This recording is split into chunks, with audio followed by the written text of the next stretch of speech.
ചങ്ങായിമാരെ നമസ്കാരമുണ്ട്. എല്ലാവർക്കും സുഖമല്ലേ? എല്ലാവരും സുഖമായിരിക്കുന്നു എന്ന് കരുതുന്നു.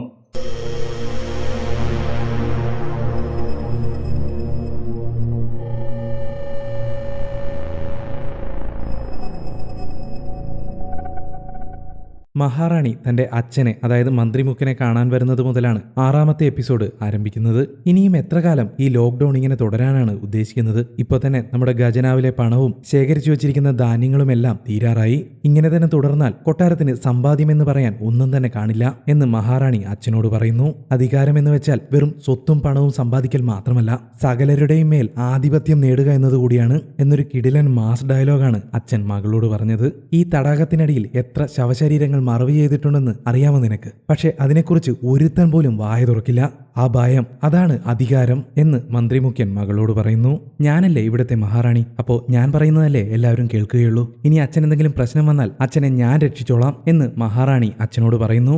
നിന്നെ ആ സിംഹാസനത്തിലേക്ക് ഇരുത്തിയത് ഞാനാണ്. അവിടെ നിന്ന് ഇറക്കിവിടാനും എനിക്ക് സാധിക്കും. അതുകൊണ്ട് ഞാൻ പറയുന്നത് മാത്രം നീ ചെയ്താൽ മതി എന്ന് മന്ത്രിമുഖ്യൻ അവളോട് പറയുന്നു. ഉടനെ തന്നെ മഹാറാണി അച്ഛനോട് പറയും, രാജകുമാരൻ ഇപ്പോഴും ജീവനോടെയുണ്ട്. അത് നമുക്ക് ആപത്താണ്. ജനങ്ങൾ അവനോടൊപ്പം കൂടിക്കഴിഞ്ഞാൽ തീർച്ചയായും അവൻ നമുക്കെതിരെ പടപൊരുതും. അത് നമ്മുടെ ജീവനും പദവിക്കും ഭീഷണിയാണ്. അവനെ ഇല്ലാതാക്കാനുള്ള പദ്ധതി എന്തെങ്കിലും അച്ഛൻ തീരുമാനിച്ചിട്ടുണ്ടോ എന്ന് മഹാറാണി അച്ഛനോട് ചോദിക്കുന്നു.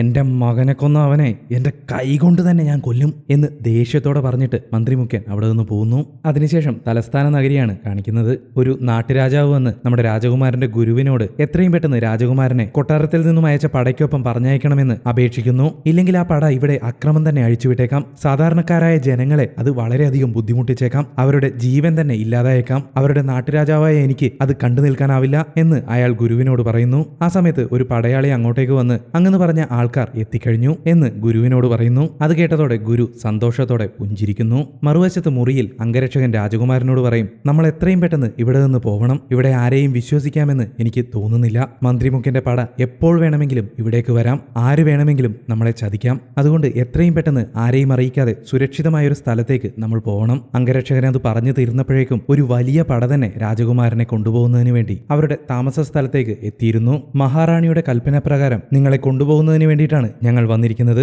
എതിർപ്പ് കാണിക്കാതെ ഞങ്ങളോടൊപ്പം വരിക എന്ന് പടത്തലവൻ രാജകുമാരനോട് പറയുന്നു. അപ്പോഴേക്കും രാജകുമാരന്റെ ഗുരുവും അങ്ങോട്ടേക്ക് എത്തുന്നു. നിങ്ങൾ നൽകിയ വില പിടിച്ച ഈ വിവരങ്ങൾക്ക് നന്ദി എന്ന് പടത്തലവൻ ഗുരുവിനോട് പറയുന്നു.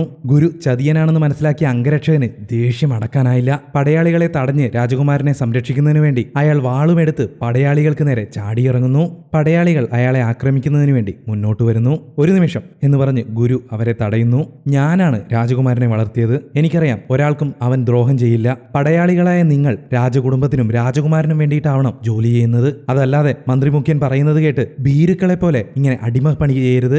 രാജകുമാരനെ തുറങ്കിലടക്കാൻ വന്ന ഇവനെ ആദ്യം പിടിച്ചു കേട്ട് എന്ന് ഗുരു ആജ്ഞാപിക്കുന്നു. അപ്പോഴാണ് ബിഗ് ബിയിലേതുപോലൊരു ട്വിസ്റ്റ്. പുരപ്പുറത്തുനിന്ന് വരെ നമ്മുടെ ഗുരുവിന്റെ പടയാളികൾ വന്ന് മന്ത്രിമുഖ്യന്റെ പടയാളികളെ വളയുന്നു. തുടർന്ന് ഒരു ചെറിയ ഫ്ലാഷ് ബാക്ക് കാണിക്കുന്നു. കഴിഞ്ഞ ദിവസം രാത്രി ഗുരുവും രാജകുമാരനും സംസാരിച്ചപ്പോൾ രാജകുമാരനെ അറസ്റ്റ് ചെയ്യുന്നതിന് വേണ്ടിയിട്ട് മന്ത്രിമുഖ്യന്റെ പട വരുന്നതായിട്ട് ഗുരു രാജകുമാരനെ അറിയിക്കുന്നു. മാത്രവുമല്ല അങ്ങയുടെ കൂടെ തന്നെ ഒരു ഒറ്റുകാരനുമുണ്ട്. അയാളാണ് അങ്ങ് ഇപ്പോൾ ഒളിച്ചിരിക്കുന്ന സ്ഥലം അവർക്ക് പറഞ്ഞു കൊടുത്തിരിക്കുന്നത്. അതുകൊണ്ട് തന്നെ അങ്ങ് കൂടുതൽ ജാഗ്രത പാലിക്കണം. നമ്മളിപ്പോൾ ഈ സംസാരിച്ച കാര്യം പോലും അങ്ങ് ആരോടും പറയാൻ നിൽക്കരുത് എന്ന് ഗുരു രാജകുമാരനെ ഓർമ്മിപ്പിക്കുന്നു. ഫ്ലാഷ് ബാക്ക് കട്ടിയതിനു ശേഷം വീണ്ടും പ്രസന്റിലേക്ക് വരുന്നു. മന്ത്രിമുഖ്യൻ അയച്ച എല്ലാ പടയാളികളെയും ഗുരുവിന്റെ പടയാളികൾ കൊന്നു തള്ളുന്നു. പടത്തലവൻ മാത്രമാണ് ഇപ്പോ ജീവനോടെയുള്ളത്.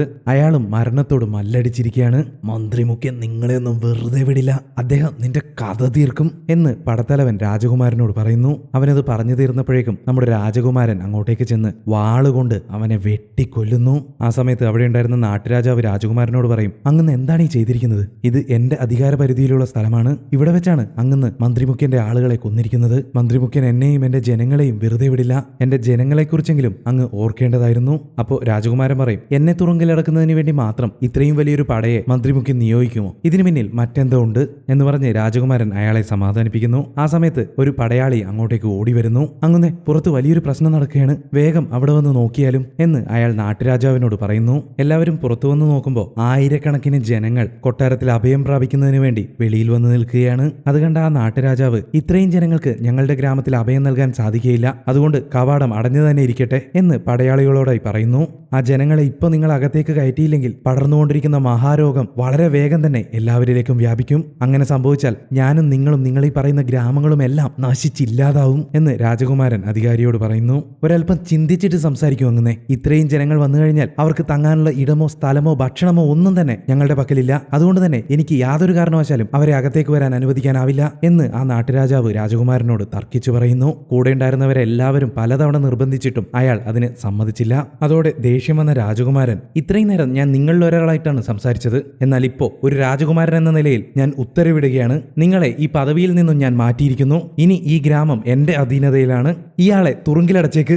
അങ്ങനെ പടയാളികൾ അയാളെ അവിടെ നിന്നും തടങ്കലിലേക്ക് കൂട്ടിക്കൊണ്ടുപോകുന്നു. അതിനുശേഷം അവിടെ ഉണ്ടായിരുന്ന ആൾക്കാരും ഗുരുവും എല്ലാം കൂടി രാജകുമാരനോട് പറയും, അയാൾ പറഞ്ഞതിലും ശരിയുണ്ട്, ഇത്രയും ജനങ്ങളെ ഉൾക്കൊള്ളാൻ നമ്മുടെ കൊട്ടാരത്തിന് സാധിക്കുകയില്ല. അതുകൊണ്ട് തന്നെ മറ്റെന്തെങ്കിലും ഒരു വഴി കൂടി നമ്മൾ നോക്കേണ്ടി വരും. സോംബികൾ രാത്രികാലങ്ങളിൽ മാത്രമാണ് പുറത്തു വരിക. വെള്ളവും അഗ്നിയും അവയ്ക്ക് ഭയമാണ്. അതുകൊണ്ട് തന്നെ ഇവ കൃത്യമായി ഉപയോഗിച്ചാൽ നമുക്ക് സോംബികളിൽ നിന്നും രക്ഷപ്പെടാനാവും എന്ന് രാജകുമാരൻ അവരോടായി പറയുന്നു. ശേഷം രാജകുമാരൻ ആ നഗരത്തിന്റെ മാപ്പ് പരിശോധിക്കുന്നു. ആ നഗരത്തിലേക്ക് വരാൻ 2 വഴികളാണുള്ളത്. ഒന്ന് മലയിലൂടെയും മറ്റൊന്ന് ഒരു തടാകത്തിന്റെ കരയിലൂടെയും. ആ വഴികൾ നമ്മുടെ ആവശ്യാനുസരണം ഉപയോഗപ്പെടുത്താമെന്ന് രാജകുമാരൻ അവർക്ക് ഉറപ്പു നൽകുന്നു. എന്നിട്ട് പുറത്തു നിൽക്കുന്ന ജനങ്ങൾക്ക് വേണ്ടി ആ മാളികയുടെ കവാടം തുറന്നു കൊടുക്കുന്നു. ജനങ്ങളെല്ലാം സന്തോഷത്തോടെ അകത്തേക്ക് ഓടിക്കയറുന്നു. അതിനുശേഷം പടയാളികളെല്ലാം ചേർന്ന് ആയുധങ്ങൾ തയ്യാറാക്കാൻ തുടങ്ങുന്നു. ആയുധം എന്ന് പറഞ്ഞു കഴിഞ്ഞാൽ കുറെ കാലങ്ങൾക്ക് മുമ്പല്ലേ, അതുകൊണ്ട് ഇന്നത്തെ പോലെ മെഷീൻ ഗണ്ണും മറ്റേ ഗറില്ല വാറിന്റെ സാധനങ്ങളൊന്നുമില്ല, വെറും അമ്പും വില്ലും മാത്രമേ ഉള്ളൂ. പടയാളികൾ മുളയെല്ലാം വെട്ടിയെടുത്ത് അതുപയോഗിച്ച് അമ്പും വില്ലും കുന്തങ്ങളുമൊക്കെ നിർമ്മിക്കുന്നു. ശേഷം അന്നാട്ടിലെ ആണുങ്ങളെയെല്ലാം സോംബികളെ ആക്രമിക്കുന്നതിന് വേണ്ടി തങ്ങളോടൊപ്പം ചേരാൻ പടയാളികൾ പറയുന്നു. ഞങ്ങളൊക്കെ പഠിച്ചവരാണ്, ഞങ്ങൾക്ക് ജോലിയുണ്ട്, അല്ലാതെ യുദ്ധം ചെയ്ത് നടക്കലല്ല ഞങ്ങളുടെ പണി എന്നൊക്കെയായിരുന്നു പടയാളികളോട് അവർ പറഞ്ഞ മറുപടി. ഇത് രാജകുമാരന്റെ ഉത്തരവാണ്, അനുസരിച്ചില്ലെങ്കിൽ പ്രത്യാഘാതങ്ങൾ വളരെ വലുതായിരിക്കും എന്ന് പടയാളികൾ അവർക്ക് മുന്നറിയിപ്പ് നൽകുന്നു. അങ്ങനെ സോംബികളെ നേരിടാനുള്ള എല്ലാ മുൻകരുതലുകളും തകൃതിയായി നടക്കുകയാണ്. ആ ഗ്രാമത്തിലേക്ക് വരുന്ന വഴിയുണ്ടായിരുന്നല്ലോ, അവിടെ വലിയ കിടങ്ങുകൾ കുഴിക്കുന്നു. അതിനുള്ളിൽ കല്ലുകളും മുള്ളും കുന്തങ്ങളും ഒക്കെ വെച്ച് കെണിയൊരുക്കുന്നു. തടാകത്തിന്റെ ഇരുവശങ്ങളിലും പോരാളികൾ അമ്പും വില്ലുകളും ഏന്തി തയ്യാറായി നിൽക്കുന്നു. മാത്രവുമല്ല വഴികളിലെല്ലാം വൈക്കോൽ കൂനകളും തയ്യാറാക്കി വെച്ചിരിക്കുകയാണ്. കാരണം സോംബികൾക്ക് തീ പേടിയാണല്ലോ. സോംബികൾ വരുമ്പോൾ ഈ വൈക്കോൽ കൂനയ്ക്ക് തീ കൊടുത്തു കഴിഞ്ഞാൽ അവറ്റകളെല്ലാം പിന്തിരിഞ്ഞോടിക്കോളും. ഇതുപോലെ തന്നെ ആ മലയിലൂടെയുള്ള വഴിയിലും സോംബികൾക്ക് വേണ്ടിയുള്ള ട്രാപ്പുകൾ രാജകുമാരനും പടയാളികളും തയ്യാറാക്കി കഴിഞ്ഞു. ആ സീൻ കട്ട് ചെയ്ത് മഹാറാണിയെയാണ് കാണിക്കുന്നത്. ജനിക്കാൻ പോകുന്നത് ആൺകുഞ്ഞ് തന്നെയല്ലേ എന്ന് മഹാറാണി തോഴിയോട് ചോദിക്കുന്നു. അത് ഇപ്പോൾ കൃത്യമായി പറയാനാവില്ല എന്ന് തോഴി മറുപടി പറയുന്നു. ജനിച്ച ഉടനെ തന്നെ വിവരം അറിയിക്കണമെന്ന് മഹാറാണി തോഴിയോട് കൽപ്പിക്കുന്നു.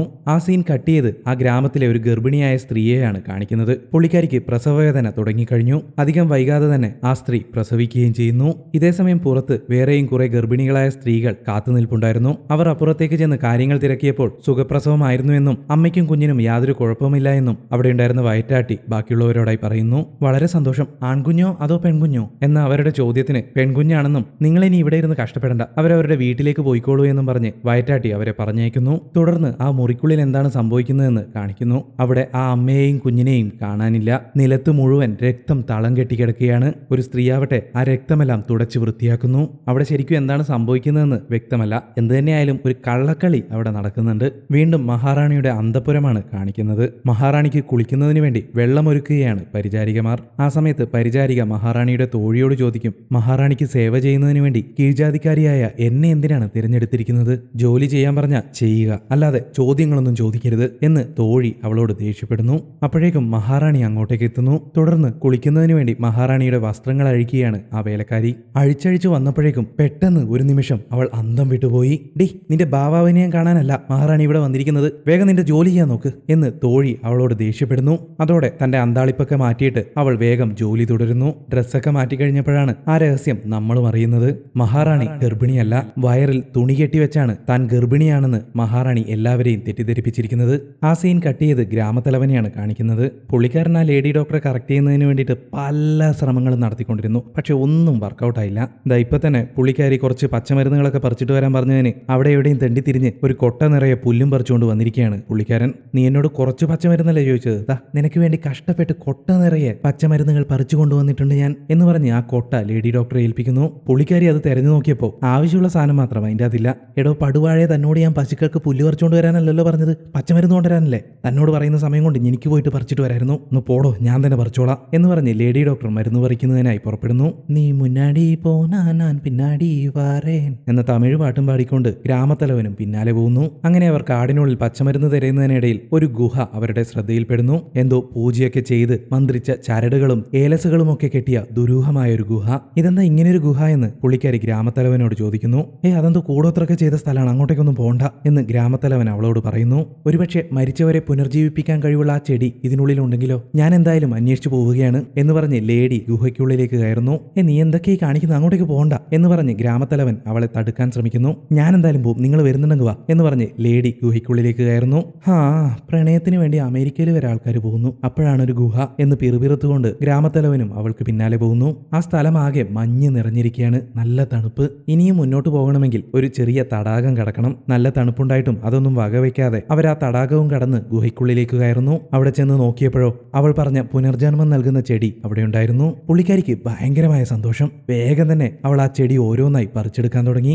ആ സമയത്ത് അവളുടെ തൊട്ടടുത്തായിട്ട് ഒരു ചങ്ങല ഗ്രാമത്തലവൻ ശ്രദ്ധിക്കുന്നു. അയാളത് അവളെ ചൂണ്ടിക്കാണിക്കുന്ന സമയത്ത് പെട്ടെന്ന് ആരോ ആ ഗുഹയ്ക്ക് പുറത്തൂടെ ഓടിപ്പോകുന്നതായിട്ട് അവർക്ക് തോന്നുന്നു. ആ സീൻ കട്ട് ചെയ്ത് ഹണ്ടറെയാണ് കാണിക്കുന്നത്. തോക്ക് എങ്ങനെ ഉപയോഗിക്കണമെന്ന് പടയാളികളെയും ആൾക്കാരെയും പഠിപ്പിക്കുകയാണ് പുള്ളിക്കാരൻ. അതിനിടയിൽ ഒരു പടയാളി വന്ന് നമ്മുടെ ഗുരുവിനോട് നമ്മുടെ ഹണ്ടർ ഒരു ഗോത്രവർഗത്തിൽപ്പെട്ട ആളാണെന്ന് പറയുന്നു. ആ ഗോത്രവർഗത്തിന്റെ പേരെന്താണെന്ന് എനിക്കങ്ങനെ ഓർമ്മ കിട്ടുന്നില്ല കേട്ടോ. അപ്പോൾ ഗുരു പറയും, അതേതായാലും നന്നായി, അവർ നല്ല വേട്ടക്കാരാണ്. ഇതുപോലുള്ള സന്ദർഭങ്ങളിൽ ഇവനെ പോലെയുള്ളവരെയാണ് നമുക്ക് വേണ്ടത്. ഇവരിങ്ങനെ സംസാരിക്കുന്നത് കേട്ടുകൊണ്ട് നമ്മുടെ രാജകുമാരൻ അങ്ങോട്ടേക്ക് വരുന്നു. ഗുരുവിന് അയാളെ നേരത്തെ അറിയാമോ എന്ന് രാജകുമാരൻ ഗുരുവിനോട് ചോദിക്കുന്നു. ഇല്ല, എനിക്കറിയില്ല എന്നൊരൽപ്പം പതർച്ചയോടെ പറഞ്ഞിട്ട് ഗുരു അവിടെ നിന്നും പോകുന്നു.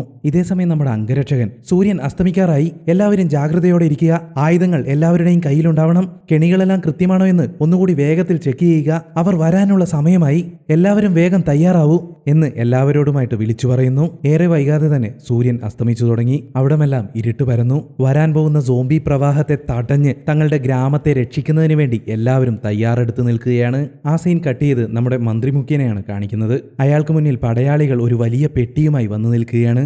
ആ പെട്ടിക്കുള്ളിൽ എന്തോ ഭീകരജീവിയെ അടച്ചു വെച്ചിരിക്കുകയാണ്. അത് അതിനുള്ളിൽ നിന്നും പുറത്തു കടക്കുന്നതിന് വേണ്ടി വെകിളി പിടിച്ച് ചാടിക്കൊണ്ടിരിക്കുകയാണെന്ന് തോന്നുന്നു. ആ പെട്ടിയും അതോടൊപ്പം കുലുങ്ങിക്കൊണ്ടിരിക്കുന്നത് നമുക്ക് കാണാൻ സാധിക്കും. പക്ഷേ അതിനുള്ളിൽ എന്താണുള്ളത് എന്ന് ആ മന്ത്രിമുഖ്യന് മാത്രമേ അറിയുള്ളൂ. വീണ്ടും രാജകുമാരനെയും സംഘത്തെയും കാണിക്കുന്നു. സമയം ഒരുപാട് നീങ്ങിയിരിക്കുന്നു. അംഗരക്ഷകൻ വന്ന് നേരം വെളുക്കാറായി എന്ന് രാജകുമാരനോട് പറയുന്നു. നേരം വെളുക്കാറായെന്നോ? ഇതുവരെ സോംബികളൊന്നും വന്നില്ലല്ലോ എന്ന് അത്ഭുതത്തോടെ രാജകുമാരൻ ചോദിക്കുന്നു. പെട്ടെന്ന് ദൂരെ നിന്നും ഒരു കുതിര അങ്ങോട്ടേക്ക് ഓടി വരുന്നതായിട്ട് അവർ ശ്രദ്ധിക്കുന്നു. അതിന്റെ കഴുത്തിലെ വള്ളികളിൽ അറ്റുപോയ ആരുടെയോ കൈ തൂങ്ങിക്കിടക്കുന്നത് കണ്ട് അവരെല്ലാം സ്തബ്ധരായി പോയി. സോംബികൾ ഇവിടെ അടുത്തെവിടെയോ ഉണ്ട്, എല്ലാവരും ജാഗ്രതയോടെ ഇരിക്കുക എന്ന് രാജകുമാരൻ എല്ലാവരോടുമായി പറയുന്നു. പക്ഷേ അല്പസമയത്തിനുള്ളിൽ തന്നെ സൂര്യൻ ഉദിച്ചു. അവിടെ ആകെ വെളിച്ചം പരന്നു. എല്ലാവരും അന്തം വിട്ടുപോയി. പേടിച്ചതുപോലെ സോംബികളൊന്നും അങ്ങോട്ടേക്ക് വന്നില്ല. എന്താണ് കാരണമെന്നറിയാതെ അവരെല്ലാവരും പകച്ചു നിന്നു. ശരി, എന്തോ ആയിക്കോട്ടെ, ഇത് നല്ല സൂചനയാണ്. എല്ലാവരും തീയെല്ലാം അണച്ച് കെണികളെല്ലാം അഴിച്ചു വെച്ചോളൂ, നമുക്ക് പോയി വിശ്രമിക്കാം എന്ന് ഗുരുവും രാജകുമാരനും ബാക്കിയുള്ളവരോടായി പറയുന്നു. ആ സീൻ കട്ട് ചെയ്ത് മന്ത്രിമുഖ്യനെ കാണിക്കുന്നു.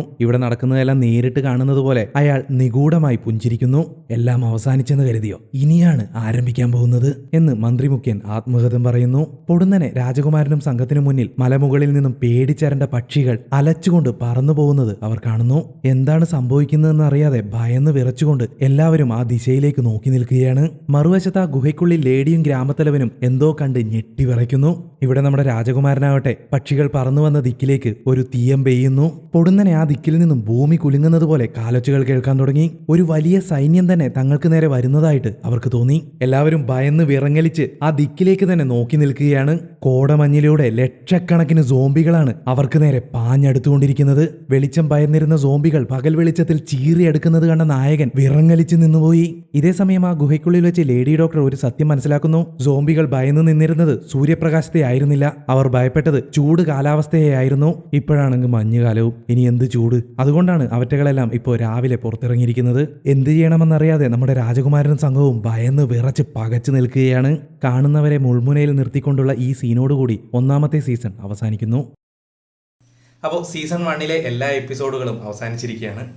പരമാവധി വേഗം തന്നെ, കൂടുതൽ ലേറ്റ് ആക്കാതെ സീസൺ 2 കൂടി ഞാൻ അപ്ലോഡ് ചെയ്യുന്നതായിരിക്കും.